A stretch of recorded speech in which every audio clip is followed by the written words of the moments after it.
Benjamin Button. Written by F. Scott Fitzgerald. Chapter 1. As long ago as 1860, it was the proper thing to be born at home.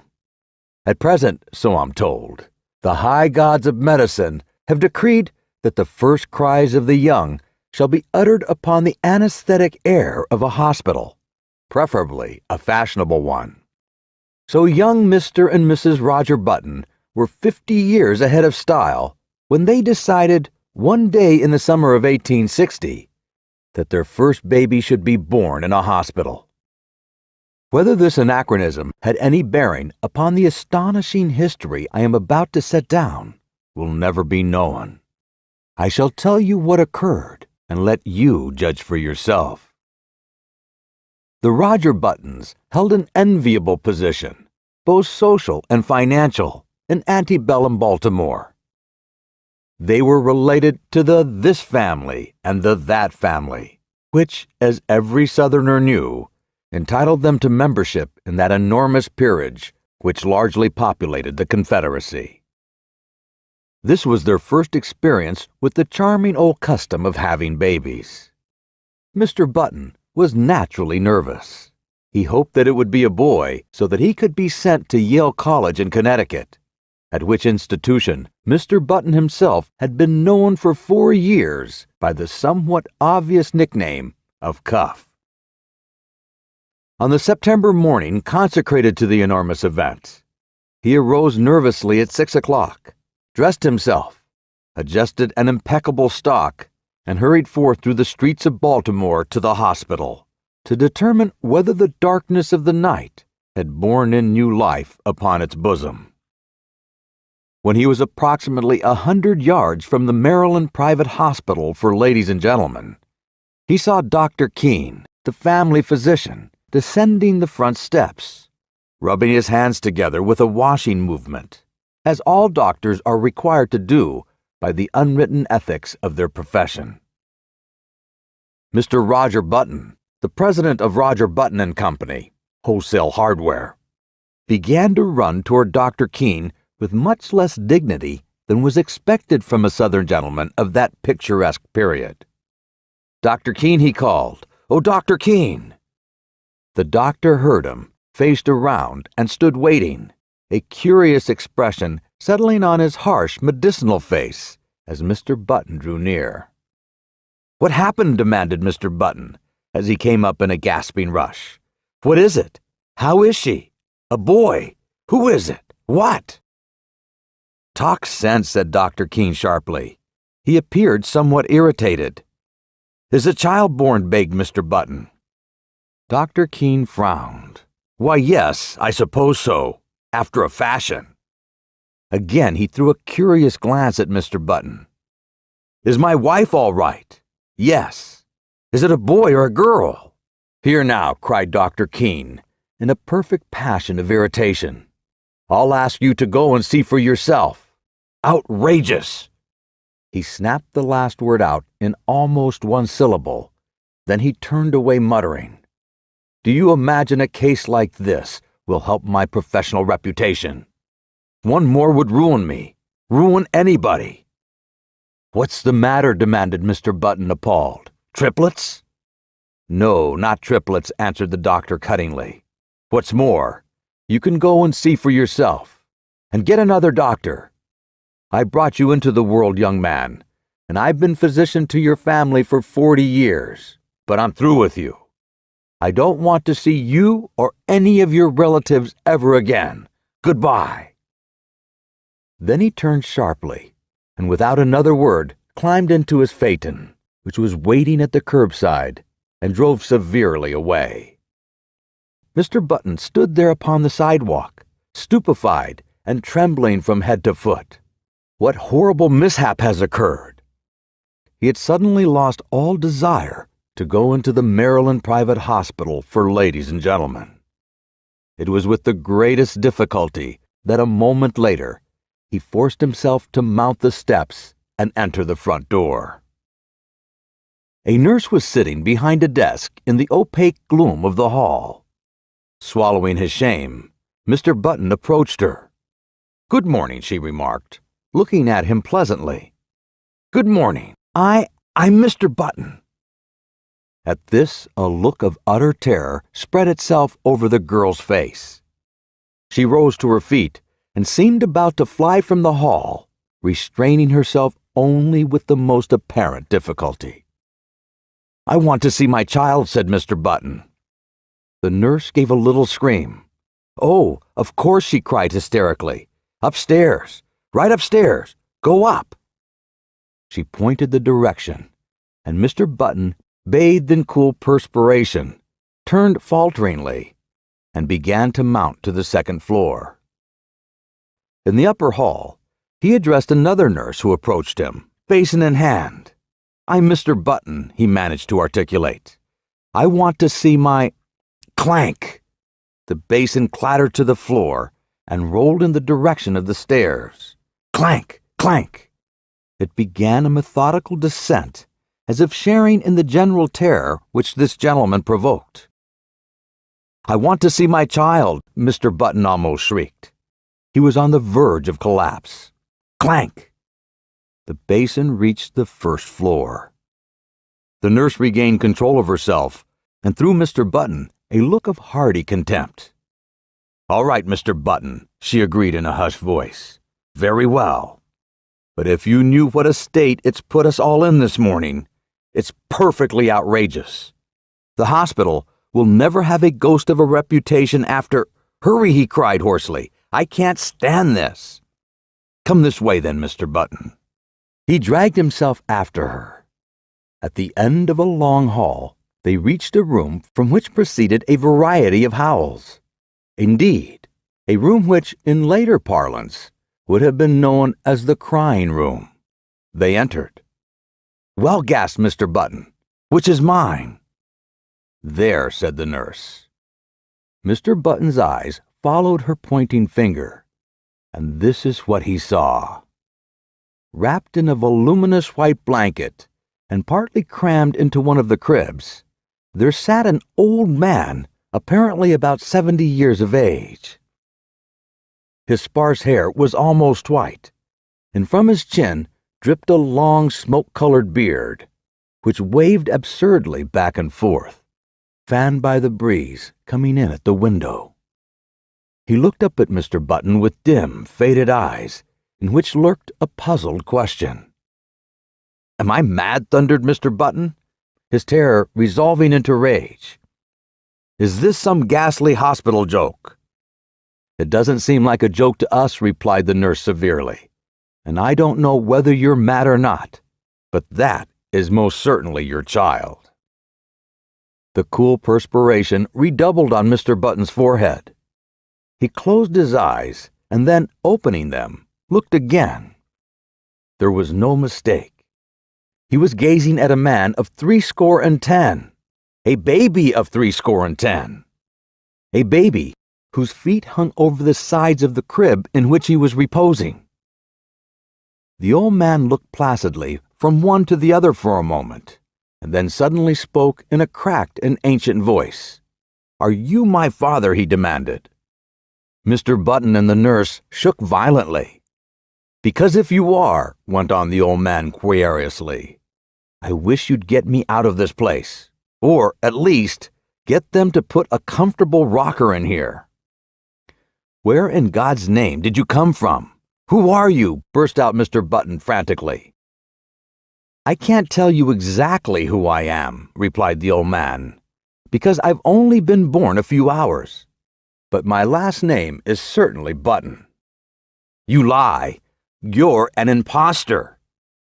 The old man turned wearily to the nurse. "Nice way to welcome a newborn child," he complained in a weak voice. "Tell him he's wrong, why don't you?" "You're wrong, Mr. Button," said the nurse severely. "This is your child, and you'll have to make the best of it. We're going to have to ask you to take him home with you as soon as possible, sometime today." "Home?" repeated Mr. Button incredulously. "Yes, you can't leave him here. We really can't, you know." "I'm glad of it," whined the old man. "This is a fine place to keep a youngster of quiet taste. With all this yelling and howling, I haven't been able to get a wink of sleep. I asked for something to eat." Here his voice rose to a shrill note of protest. "And they brought me a bottle of milk." Mr. Button sank down upon a chair near his son and concealed his face in his hands. "My heavens," he murmured in an ecstasy of horror. "What will people say? What must I do?" "You'll have to take him home," insisted the nurse. "Immediately." A grotesque picture formed itself with a dreadful clarity before the eyes of the tortured man. A picture of himself walking through the crowded streets of the city with this appalling apparition stalking by his side. I can't, he moaned. People will stop to speak to him. And what was he going to say? He would have to introduce this septuagenarian. "This is my son, born early this morning." And then the old man would gather his blanket around him and they would plod on, past the bustling stores, the slave market. For a dark moment, Mr. Button wished passionately that his son was black. Past the luxurious homes of the residential district, past the home for the aged. "Come, pull yourself together," commanded the nurse. "See here," the old man announced suddenly. "If you think I'm going to walk home in this blanket, you're entirely mistaken. Babies always have blankets." With a malicious crackle, the old man held up a small white swaddling garment. "Look," he quavered. "This is what they have ready for me." "Babies always wear those," said the nurse primly. "Well," said the old man, "this baby's not going to wear anything in about 2 minutes. This blanket itches. They might at least have given me a sheet." Keep it on, said Mr. Button hurriedly. He turned to the nurse. "What'll I do?" "Go downtown and buy your son some clothes." Mr. Button's son's voice followed him down into the hall. "And a cane, father. I want to have a cane." Mr. Button banged the outer door savagely. Chapter 2. "Good morning," said Mr. Button nervously, to the clerk in the Chesapeake Dry Goods Company. "I want to buy some clothes for my child." "How old is your child, sir?" "About 6 hours," answered Mr. Button, without due consideration. "Baby supply department in the rear." "Why, I'm not sure that's what I want. He's an unusually large-sized child. Exceptionally, large. They have the largest child sizes." "Where is the boys' department?" inquired Mr. Button, shifting his ground desperately. He felt that the clerk must have surely sensed his shameful secret. "Right here." "Well," he hesitated. The notion of dressing his son in men's clothes was repugnant to him. If, say, he could only find a very large boy's suit, he might cut off that long and awful beard, dye the white hair brown, and thus manage to conceal the worst, and to retain something of his own self-respect, not to mention his position in Baltimore society. But a frantic inspection of the boys' department revealed no suits to fit the newborn Button. He blamed the store, of course. In such cases, it is a thing to blame the store. "How old did you say that boy of yours was?" demanded the clerk curiously. "He's 16. "Oh, I beg your pardon. I thought you said 6 hours. You'll find the use department in the next aisle." Mr. Button turned miserably away. Then he stopped, brightened, and pointed his finger toward a dress dummy in the window display. "There," he exclaimed. "I'll take that suit, out there on the dummy." The clerk stared. "Why," he protested, "that's not a child's suit. At least, it is, but it's for fancy dress. You could wear it yourself." "Wrap it up," insisted his customer nervously. "That's what I want." The astonished clerk obeyed. Back at the hospital, Mr. Button entered the nursery and almost threw the package at his son. "Here's your clothes," he snapped out. The old man untied the package and viewed the contents with a quizzical eye. "They look sort of funny to me," he complained. "I don't want to be made a monkey of." "You've made a monkey of me," retorted Mr. Button furiously. "Never you mind how funny you look. Put them on, or I'll spank you." He swallowed uneasily at the penultimate word, feeling nevertheless that it was the proper thing to say. "All right, father." This with a grotesque simulation of filial respect. "You've lived longer. You know best. Just as you say." As before, the sound of the word father caused Mr. Button to shudder violently. "And hurry." "I'm hurrying, father." When his son was dressed, Mr. Button regarded him with depression. The costume consisted of dotted socks, pink pants, and a belted blouse with a wide white collar. Over the blouse waved the long whitish beard, drooping almost to the waist. The effect was not good. "Wait." Mr. Button seized a pair of hospital shears, and with 3 quick snaps, amputated a large section of the beard. But even with this improvement, the ensemble fell far short of perfection. The remaining brush of scraggly hair, the watery eyes, the ancient teeth, seemed oddly out of tone with the gaiety of the costume. Mr. Button, however, was obdurate. He held out his hand. "Come along," he said sternly. His son took the hand trustingly. "What are you going to call me, Dad?" he quavered as they walked from the nursery. "Just Baby for a while, till you think of a better name?" Mr. Button grunted. "I don't know," he answered harshly. "I think we'll call you Methuselah." Chapter 3.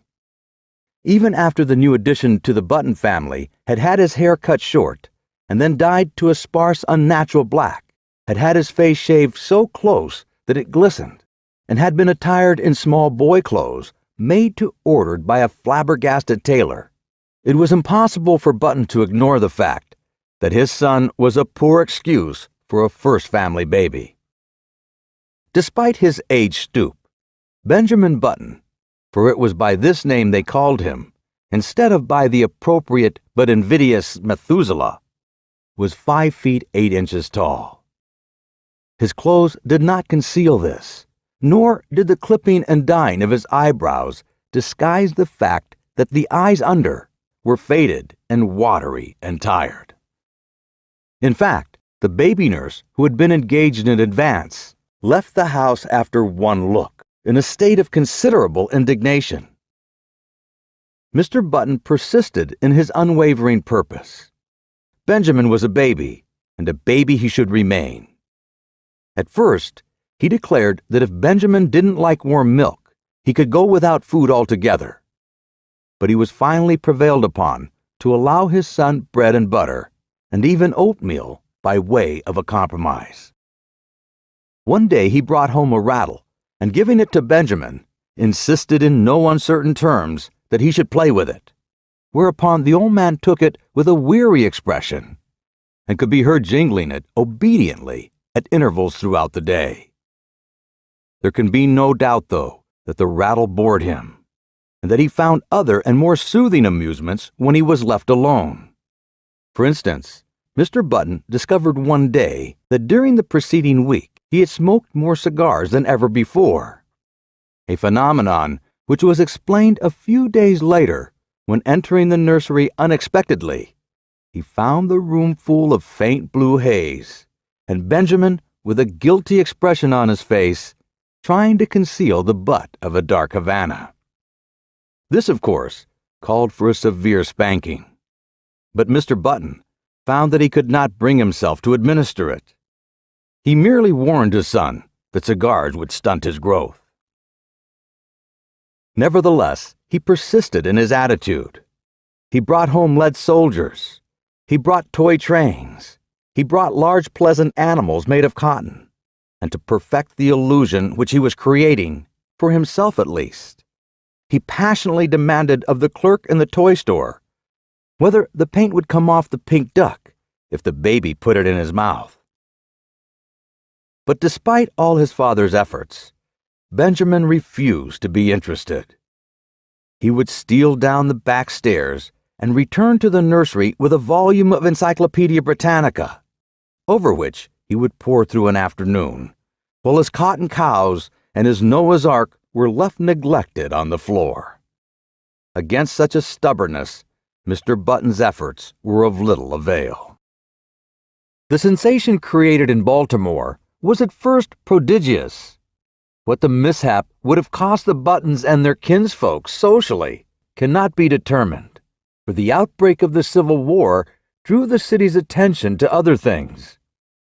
A few of the people who were unfailingly polite racked their brains for compliments to give to the parents, and finally hit upon the ingenious device of declaring that the baby resembled his grandfather, a fact which, due to the standard state of decay common to all men of 70, could not be denied.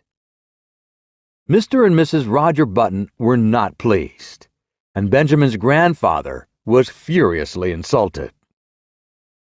Benjamin, once he left the hospital, took life as he found it. Several small boys were brought to see him, and he spent a stiff-jointed afternoon trying to work up an interest in tops and marbles. He even managed, quite accidentally, to break a kitchen window with a stone from a slingshot, a feat which secretly delighted his father. Thereafter, Benjamin contrived to break something every day, but he did these things only because they were expected of him, and because he was by nature obliging. When his grandfather's initial antagonism wore off, Benjamin and his grandfather took enormous pleasure in one another's company. They would sit for hours, these two, so far apart in age and experience, and like old cronies, discuss with tireless monotony the slow events of the day. Benjamin felt more at ease in his grandfather's presence than in his parents'. They seemed always somewhat in awe of him, and despite the dictatorial authority they exercised over him, frequently addressed him as Mr. He was as puzzled as anyone else at the apparently advanced age of his mind and body at birth. He read up on it in the medical journal, but found that no such case had been previously recorded. At his father's urging, he made an honest attempt to play with other boys, and frequently he joined in the milder games. Football shook him up too much, and he feared that in case of a fracture, his ancient bones would refuse to knit. When he was 5, he was sent to kindergarten, where he was initiated into the art of pasting green paper on orange paper, of weaving colored maps, and manufacturing eternal cardboard necklaces. He was inclined to drowse off to sleep in the middle of these tasks, a habit which both irritated and frightened his young teacher. To his relief, she complained to his parents, and he was removed from the school.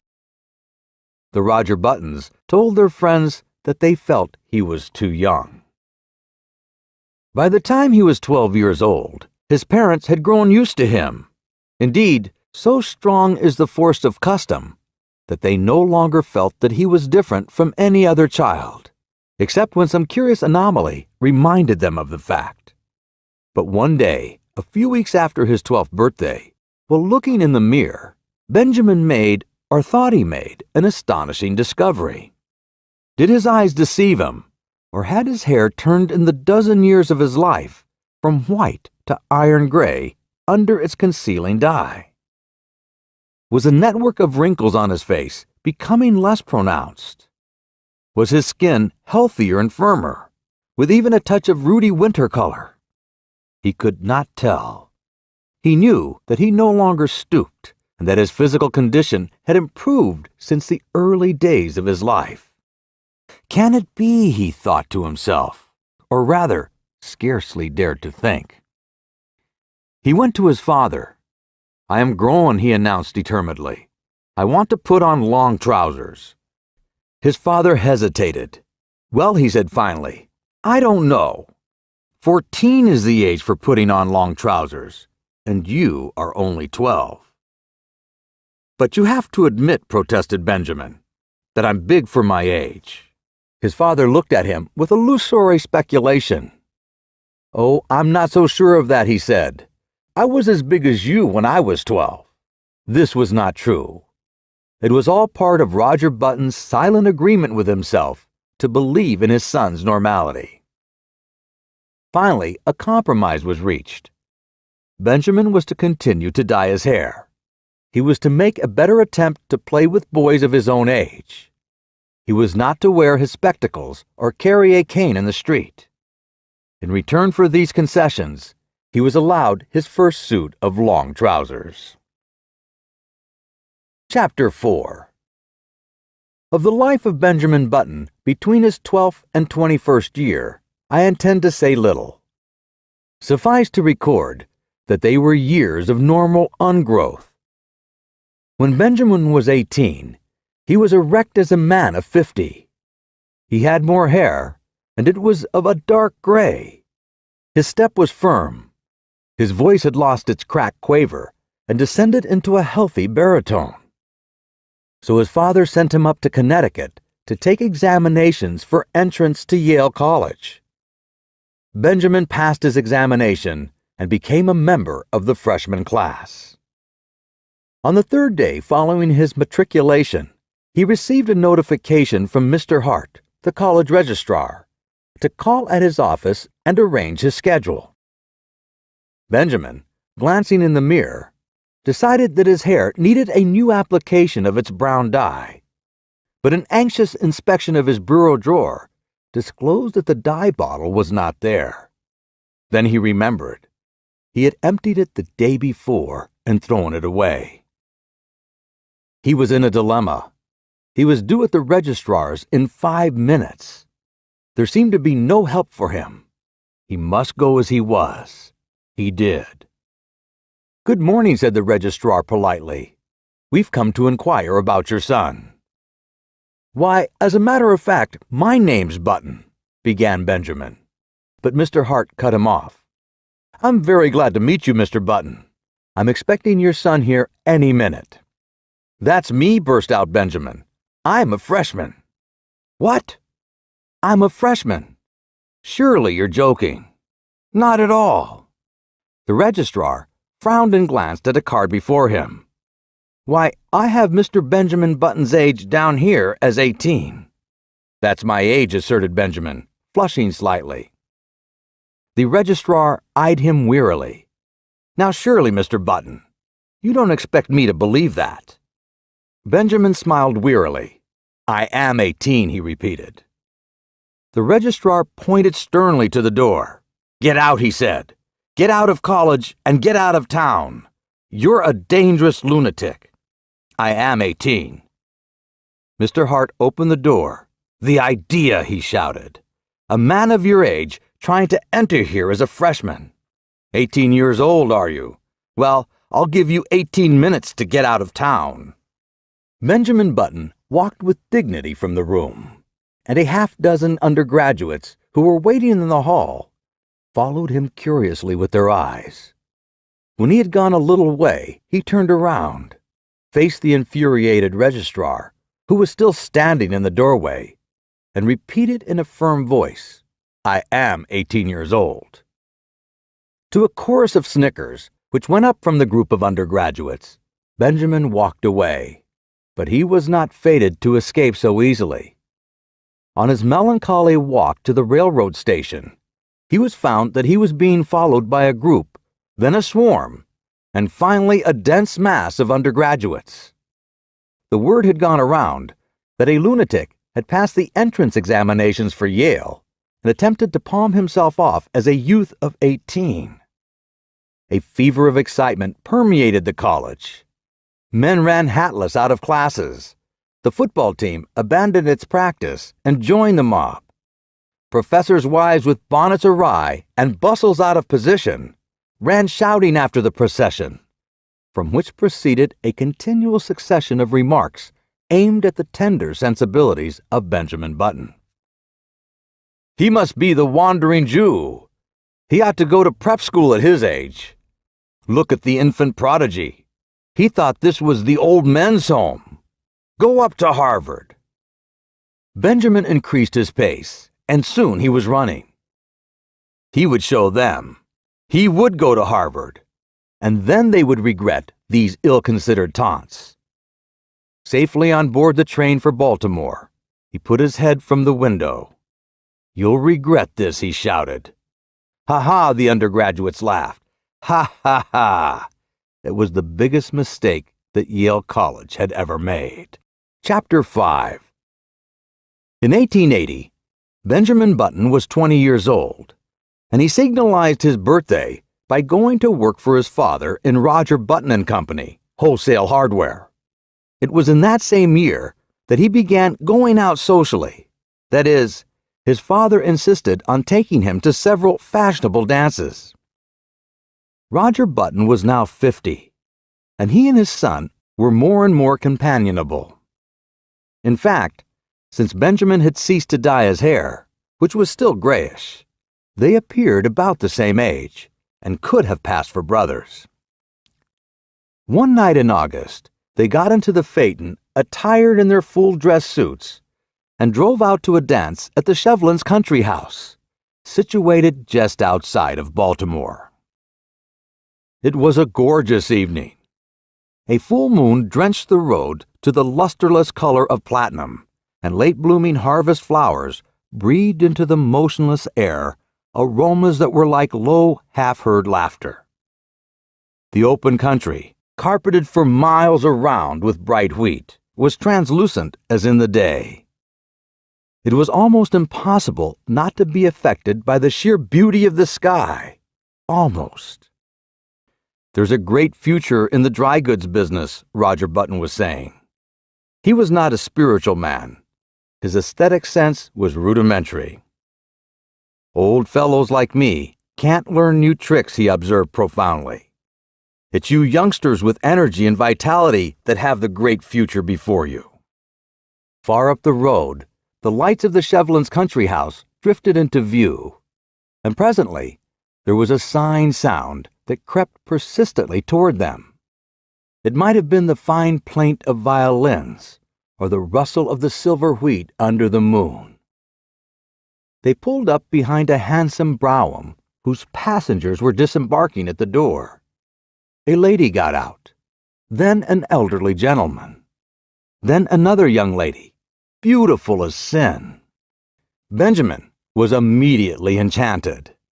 An almost chemical change seemed to dissolve and recompose the very elements of his body. A rigor passed over him. Blood rose into his cheeks and his forehead, and there was a steady thumping in his ears. It was love at first sight. The girl was slender and frail, with hair that was ashen under the moon and honey-colored under the sputtering glass lamps of the porch. Over her shoulders was thrown a Spanish mantilla of softest yellow, butterflied and black. Her feet were glittering buttons at the hem of her bustled dress. Roger Button leaned over to his son. "That," he said, "is the young Hildegard Moncrief, the daughter of General Moncrief." Benjamin nodded enthusiastically. "Pretty little thing," he said, ruffling in his seat. But when the driver had led the buggy away, he added, "Dad, you might introduce me to her." They approached a group, of which Miss Moncrief was the center. Reared in the old tradition, she curtsied low before Benjamin. Yes, he might have a dance. He thanked her and walked away, staggered away. The interval until the time for his turn should arrive dragged itself out interminably. He stood close to the wall, silent, inscrutable, watching with murderous eyes the young bloods of Baltimore as they eddied around Hildegard Moncrief, passionate admiration in their faces. How obnoxious they seemed to Benjamin, how intolerably rosy. Their curling brown whiskers aroused in him a feeling equivalent to indigestion. But when his own time came, and he drifted with her out upon the changing floor to the music of the latest waltz from Paris, his jealousies and anxieties melted from him like a mantle of snow. Blind with enchantment, he felt that life was just beginning. "You and your brother got here just as we did, didn't you?" asked Hildegard, looking up at him with eyes that were like bright blue enamel. Benjamin hesitated. If she took him for his father's brother, would it be best to enlighten her? He remembered his experience at Yale, so he decided against it. It would be rude to contradict a lady. It would be criminal to mar this exquisite occasion with the grotesque story of his origin. Later, perhaps. So he nodded, smiled, listened, was happy. "I like men of your age," Hildegard told him. "Young boys are so idiotic. They tell me how much champagne they drank at college and how much money they lose playing cards. Men of your age know how to appreciate women." Benjamin felt himself on the verge of a proposal. With an effort, he choked back the impulse. "You're just the romantic age," she continued. 50. 25 is too worldly wise. 30 is apt to be pale from overwork. 40 is the age of long stories that take a whole cigar to tell. 60 is 60 is too near 70. But 50 is the mellow age. I love 50. 50 seemed to Benjamin a glorious age. He longed passionately to be 50. "I've always said," went on Hildegard, "that I'd rather marry a man of 50 and be taken care of than many a man of 30 and take care of him." For Benjamin, the rest of the evening was bathed in a honey-colored mist. Hildegard gave him 2 more dances, and they discovered that they were marvelously in accord on all the questions of the day. She was to go driving with him on the following Sunday, and then they would discuss all these questions further. Going home in the phaeton just before the crack of dawn, when the first bees were humming and the fading moon glimmered in the cool dew, Benjamin knew vaguely that his father was discussing wholesale hardware. "And what do you think should merit our biggest attention after hammers and nails?" the elder Button was saying. "Love," replied Benjamin absent-mindedly. "Lugs?" exclaimed Roger Button. "Why, I've just covered the question of lugs." Benjamin regarded him with dazed eyes, just as the eastern sky was suddenly cracked with light, and an oriole yawned piercingly in the quickening trees. Chapter 6. When 6 months later, the engagement of Miss Hildegard Moncrief to Mr. Benjamin Button was made known. I say made known, for General Moncrief declared he would rather fall upon his sword than announce it. The excitement in Baltimore society reached a feverish pitch. The almost forgotten story of Benjamin's birth was remembered and sent out upon the winds of scandal in picaresque and incredible forms. It was said that Benjamin was really the father of Roger Button, that he was his brother who had been in prison for 40 years, that he was John Wilkes Booth in disguise, and finally, that he had 2 small conical horns sprouting from his head. The Sunday supplements of the New York papers played up the case with fascinating sketches which showed the head of Benjamin Button attached to a fish, to a snake, and finally, to a body of solid brass. He became known journalistically as the Mystery Man of Maryland, but the true story, as is usually the case, had a very small circulation. However, everyone agreed with General Moncrief that it was criminal for a lovely girl who could have married any beau in Baltimore to throw herself into the arms of a man who was assuredly 50. In vain, Mr. Button published his son's birth certificate in largest type in the Baltimore Blaze. No one believed it. You had only to look at Benjamin and see. On the part of the 2 people most concerned, there was no wavering. So many of the stories about her fiancé were false that Hildegard refused stubbornly to believe even the true one. In vain, General Moncrief pointed out to her the high mortality among men of 50, or at least among men who looked 50. In vain he told her of the instability of the wholesale hardware business. Hildegard had chosen to marry for mellowness, and marry she did. Chapter 7. In one particular at least, the friends of Hildegard Moncrief were mistaken. The wholesale hardware business prospered amazingly. In the 15 years between Benjamin Button's marriage in 1880 and his father's retirement in 1895, the family fortune was doubled, and this was due largely to the younger member of the firm. Needless to say, Baltimore eventually received the couple to its bosom. Even old General Moncrief became reconciled to his son-in-law when Benjamin gave him the money to bring out his History of the Civil War in 20 volumes, which had been refused by 9 prominent publishers. In Benjamin himself, 15 years had wrought many changes. It seemed to him that the blood flowed with new vigor through his veins. It began to be a pleasure to rise in the morning, to walk with an active step along the busy sunny street, to work untiringly with his shipments of hammers and his cargo of nails. It was in 1890 that he executed his famous business coup. He brought up the suggestion that all nails used in nailing up the boxes in which nails are shipped are the property of the shippee.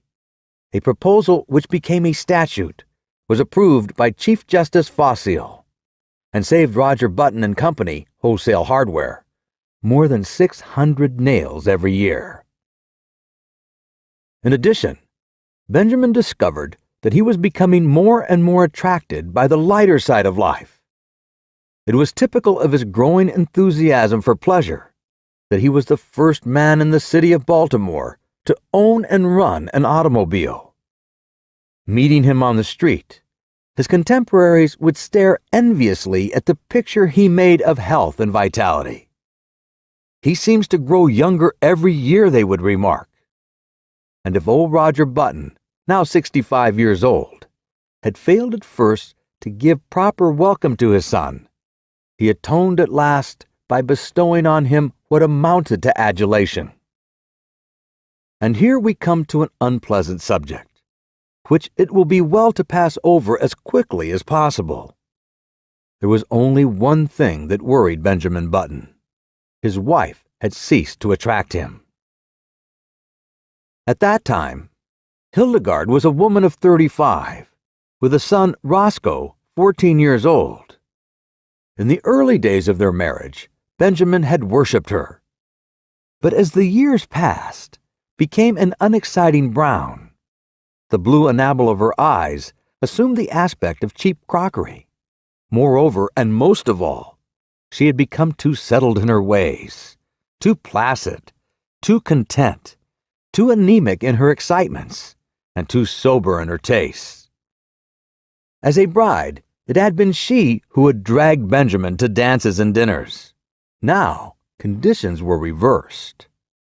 She went out socially with them, but without enthusiasm, devoured by that eternal inertia which comes to live with each of us one day and stays with us to the end.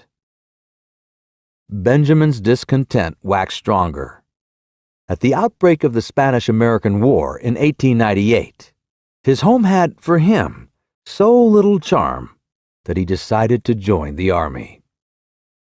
With his business influence, he obtained a commission as captain, and proved so capable to the work that he was made a major, and finally a lieutenant colonel, just in time to participate in the celebrated charge up San Juan Hill.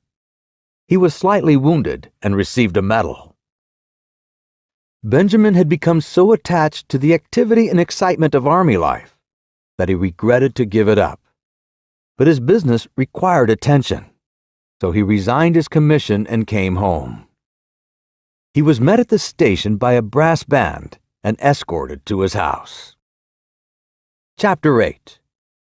Hildegard, waving a large silk flag, greeted him on the porch, and even as he kissed her, he felt a sinking of the heart, realizing that these 3 years had taken their toll.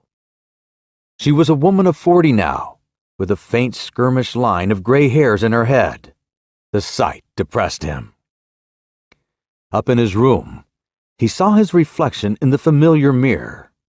He went closer and examined his own face with anxiety, comparing it after a moment with a photograph of himself in uniform taken just before the war. Good Lord, he said aloud. The process was continuing. There was no doubt of it. He looked now like a man of 30. Instead of being delighted, he was uneasy. He was growing younger. He had hitherto hoped that once he reached a bodily age equivalent to his age in years, the grotesque phenomenon which had marked his birth would cease to function. He shuddered. His destiny seemed awful, incredible. When he came downstairs, Hildegard was waiting for him. She appeared annoyed, and he wondered if she had at last discovered that there was something amiss. It was with an effort to relieve the tension between them that he broached the matter at dinner in what he considered a delicate way. Well, he remarked lightly, everyone says I look younger than ever. Hildegard regarded him with scorn. She sniffed. Do you think it's anything to boast about? I am not boasting, he asserted uncomfortably. She sniffed again. The idea, she said, and after a moment, I think you should have enough pride to stop it. How can I, he demanded. I'm not going to argue with you, she retorted. But there's a right way of doing things and a wrong way. If you've made up your mind to be different from everybody else, I don't suppose I can stop you. But I really don't think it's very considerate. But Hildegard, I can't help it. You can too. You're simply stubborn. You think you don't want to be like anyone else. You've always have been that way, and you always will be. But just think how it would be if everyone else looked at things as you do. What would the world be like? As this was an inane and unanswerable argument, Benjamin made no reply. And from that time on, a chasm began to widen between them. He wondered what possible fascination she had ever exercised over him. To add to the breach, he found, as the new century gathered headway, that his thirst for celebration grew stronger. Wherever there was a party of any kind in the city of Baltimore, he was there, dancing with the prettiest of the young married women, chatting with the most popular of the debutantes, and finding their company charming, while his wife, a dowager of evil omen, sat among the chaperones, now in haughty disapproval, following him with solemn, puzzled, and reproachful eyes. Look, people would remark, what a pity. A young fellow that age tied to a woman of 45. He must be 20 years younger than his wife. They had forgotten, as people inevitably forget, that back in 1880, their mamas and papas had also remarked about this same ill-matched pair. Benjamin's growing unhappiness at home was compensated for by his many new interests. He took up golf and made a great success of it. He went in for dancing. In 1906, he was an expert at the Boston, and in 1908, he was considered proficient at the Maxine. Well, in 1909, his castle walk was the envy of every young man in town. His social activities, of course, interfered to some extent with his business. But then he had worked hard at wholesale hardware for 25 years, that he could soon hand it on to his son Roscoe, who had recently graduated from Harvard. He and his son were, in fact, often mistaken for each other. This pleased Benjamin. He soon forgot the insidious fear which had come over him on his return from the Spanish-American War, and grew to take a naive pleasure in his appearance. There was only one fly in the delicious ointment. He hated to appear in public with his wife. Hildegard was almost 50, and the sight of her made him feel absurd. Chapter 9. One September day in 1910, A few years after Roger Button and Company, Wholesale Hardware, had been handed over to young Roscoe Button, a man apparently about 20 years old, Benjamin Button entered himself as a freshman at Harvard University in Cambridge. He did not make the mistake of announcing that he would never see 50 again, nor did he mention the fact that his son had graduated from the same institution 10 years before. He was admitted and almost immediately attained a prominent position in the class, partly because he seemed a little older than the other freshmen, whose average age was about 18. But his success was largely due to the fact that in the football game with Yale, he played so brilliantly and with so much dash and with such a cold, remorseless anger that he scored 7 touchdowns and 14 field goals for Harvard, causing 11 of the Yale men to be carried from the field, unconscious. He was the most celebrated man in college. Strange to say, in his third or junior year, he was scarcely able to make the team. The coaches said that he had lost weight, and it seemed to the more observant among them that he was not quite as tall as before. He made no touchdowns. Indeed, he was retained on the team chiefly in hope that his enormous reputation would bring terror and disorganization to the Yale team. In his senior year, he did not make the team at all.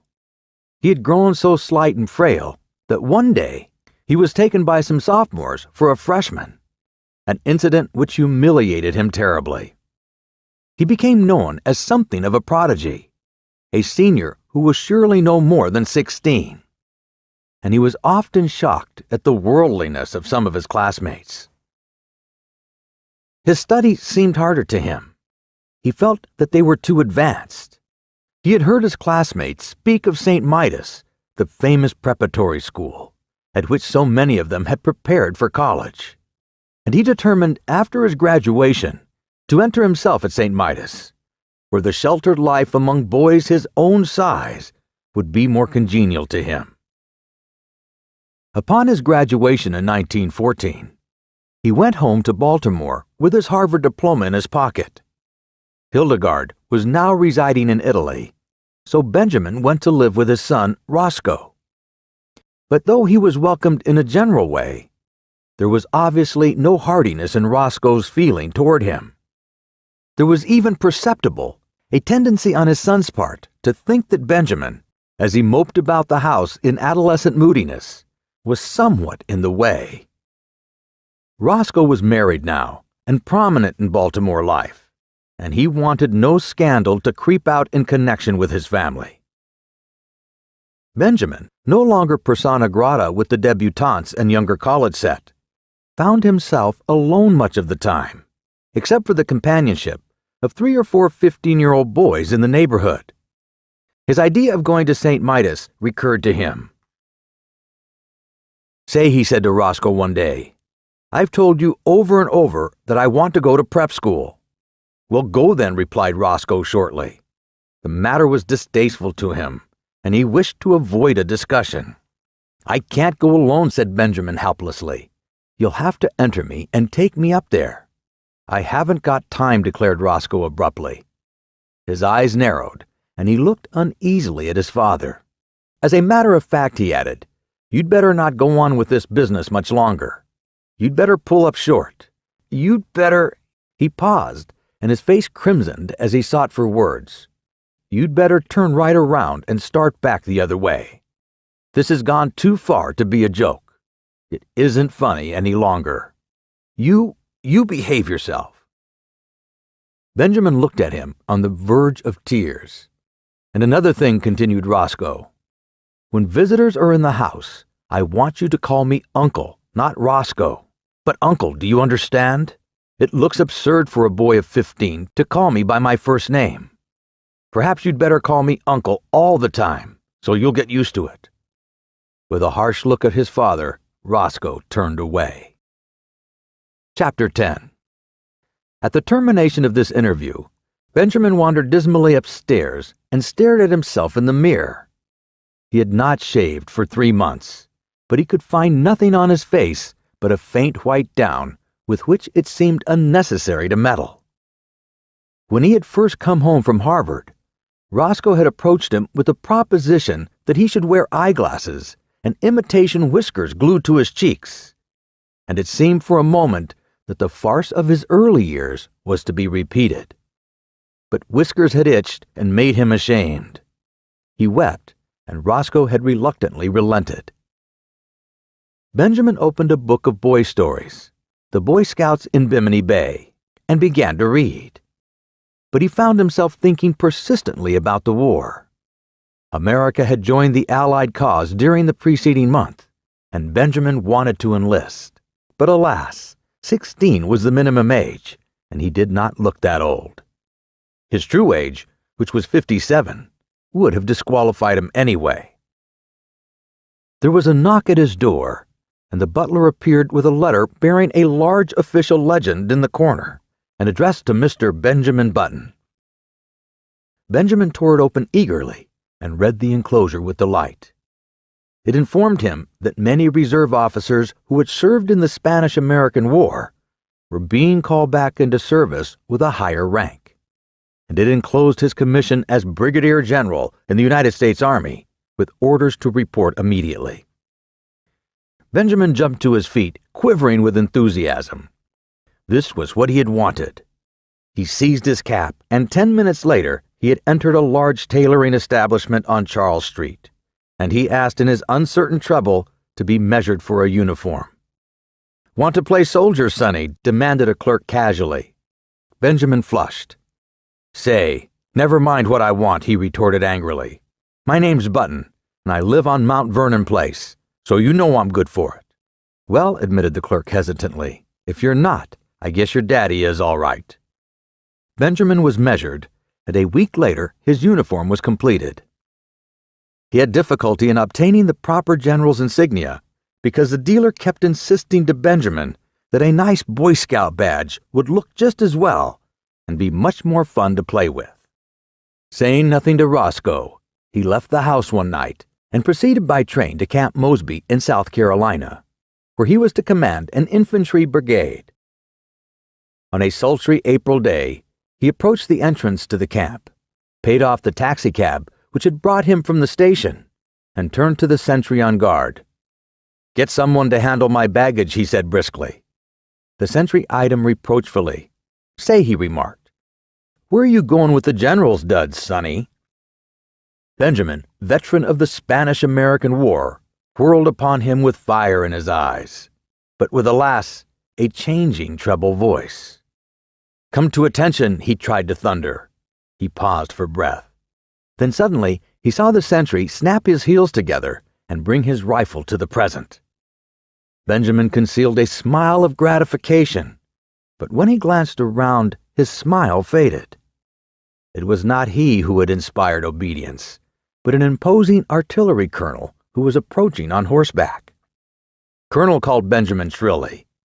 The colonel came up, drew rein, and looked warmly down at him with a twinkle in his eyes. "Whose little boy are you?" he demanded kindly. "I'll soon darn well show you whose little boy I am," retorted Benjamin in a ferocious voice. "Get down off that horse." The colonel roared with laughter. "You want him, huh, General?" "Here," cried Benjamin desperately. "Read this." He thrust his commission toward the colonel. The colonel read it, his eyes popping from their sockets. "Where did you get this?" he demanded, slipping the document into his own pocket. "I got it from the government, as you'll soon find out." "You come along with me," said the colonel with a peculiar look. "We'll go up to headquarters and talk this over. Come along." The colonel turned and began walking his horse in the direction of headquarters. There was nothing for Benjamin to do but follow with as much dignity as possible, meanwhile promising himself a stern revenge. But this revenge did not materialize. 2 days later, however, his son Roscoe materialized from Baltimore, hot and cross from a hasty trip, and escorted the weeping general, sans uniform, back to his home. Chapter 11. In 1920, Roscoe Button's first child was born. During the attendant festivities, however, no one thought it the thing to mention that the little grubby boy, apparently about 10 years of age, who played around the house with lead soldiers and a miniature circus, was the new baby's own grandfather. No one disliked the little boy, whose fresh, cheerful face was crossed with just a hint of sadness. But to Roscoe Button, his presence was a source of torment. In the idiom of his generation, Roscoe did not consider the matter efficient. It seemed to him that his father, in refusing to look 60, had not behaved like a red-blooded he-man. This was Roscoe's favorite expression, but in a curious and perverse manner. Indeed, to think about the matter for as much as a half-hour drove him to the edge of insanity. Roscoe believed that live wires should keep young, but carrying it out on such a scale was inefficient. And there Roscoe rested. 5 years later, Roscoe's little boy had grown old enough to play childish games with little Benjamin under the supervision of the same nurse. Roscoe took them both to kindergarten on the same day, and Benjamin found that playing with little strips of colored paper, making mats and chains, and curious and beautiful designs was the most fascinating game in the world. Once he was bad and had to stand in the corner. Then he cried. But for the most part, these were happy hours in the cheerful room, with the sunlight coming in the windows and Miss Bailey's kind hand resting for a moment now and then in his tousled hair. Roscoe's son moved up to the first grade after a year, but Benjamin stayed on in kindergarten. He was very happy. Sometimes, when other tots talked about what they would do when they grew up, a shadow would cross his little face, as if in a dim, childish way he realized that those were things in which he was never to share.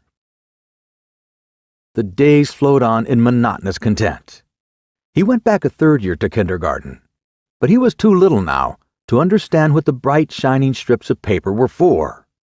He cried because the other boys were bigger than he, and he was afraid of them. The teacher talked to him, but though he tried to understand, he could not understand at all. He was taken from kindergarten. His nurse, Nana, in her starched gingham dress, became the center of his tiny world. On bright days, they walked in the park. Nana would point at a great gray monster and say elephant, and Benjamin would say it after her. And when he was being undressed for bed that night, he would say it over and over aloud to her, elephant, elephant, elephant. Sometimes Nana let him jump on the bed, which was fun, because if you sat down exactly right, it would bounce you up on your feet again, and if you said "ah" for a long time while you jumped, you got a very pleasing broken vocal effect.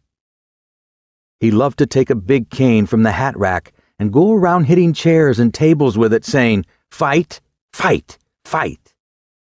When there were people there, the old ladies would cluck at him, which interested him, and the young ladies would try to kiss him, which he submitted to with mild boredom. And when the long day was done at 5 o'clock, he would go upstairs with Nana and be fed on oatmeal and nice, soft, mushy foods with a spoon. There were no troublesome memories in his childish sleep. No token came to him of his brave days at college, of the glittering years when he flustered the hearts of many girls. There were only the white, safe walls of his crib, and Nana, and a man who came to see him sometimes, and a great big orange ball that Nana pointed at just before his twilight bed hour and called Sun. When the sun went, his eyes were sleepy. There were no dreams to haunt him.